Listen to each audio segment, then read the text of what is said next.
ইলিশ আমি যত রকম ভাবেই রান্না করি না কেন আমার সবচাইতে প্রিয় হচ্ছে ইলিশের মালাইকারির এই রেসিপিটা। অনেক বেশি দুর্দান্ত লাগে ভাত কিংবা পোলাওয়ের সাথে। শুরুতেই আমি মাছটাকে ম্যারিনেশন করব, এর জন্য নিয়েছি পানি ঝরানো টক দই। এটাকে ভালো করে ফেটিয়ে নিয়ে দিব এখানে পেঁয়াজ বেরেস্তা, সেই সাথে দিব স্বাদ মতো লবণ, দিচ্ছে এখানে লাল মরিচের গুঁড়া আর ধনিয়ার গুঁড়া। এবার ভালো করে সবকিছু মিশিয়ে নিব।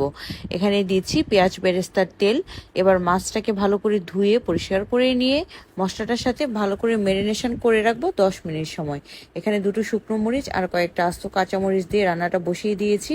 অল্প পরিমাণে কিন্তু এখানে পানি ইউজ করেছি, আর এটা একেবারেই কম। এবার লো হিটে রান্নাটা করব। যখন তেলটা ছেড়ে যাবে তখন এখানে দিচ্ছি হাফ কাপ পরিমাণ দুধ। আপনারা চাইলে কিন্তু এখানে পুরোটা রান্না পানি দিয়েও শেষ করতে পারেন, তবে দুধ দিলে মালাইকারির স্বাদ অনেক বেড়ে যায়।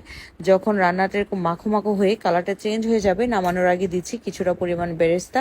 এটা রান্না করা যতটা সহজ, খেতে অনেক বেশি দুর্দান্ত হয়। একবার হলেও ট্রাই করে দেখতে পারেন।